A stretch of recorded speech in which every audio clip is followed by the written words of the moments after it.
If there's a war in the South China Sea, what's the weakest link in the US armor arsenal and what's the weakest link in the Chinese?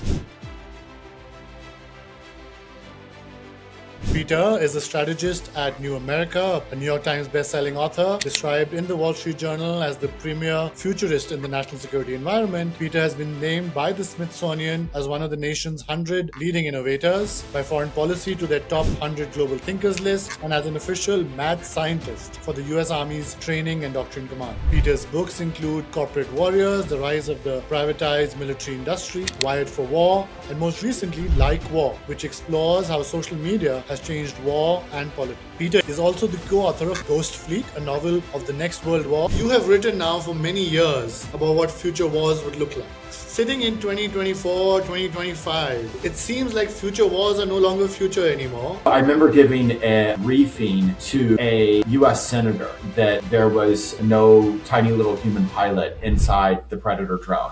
I gave a lecture at the US Air War College about this technology. And after the lecture, the commandant got up on stage and told the students, don't listen to what he just said. Don't worry, this is not going to be the future. So we had this kind of absolute denial. That whole academic debate, that whole military debate, Ukraine ended it, Gaza ended it. Across domains, space, cyber, land wars, drones, AI, robotics, undersea space, you name it. Tell me top 3 private, non-state actors, according to you, that are the most significant, most potentially dangerous. It could be a US-China conflict that doesn't start over something happening in Taiwan. It's something that happens over, be it in Southeast Asia, be it in Africa. What's that crisis that spins out of control related to new technology areas like AI, hypersonics, cyber? There's a belief that, I got to strike first. Talk to us about the rise of these private military contractors that have been around for some time and the rise of these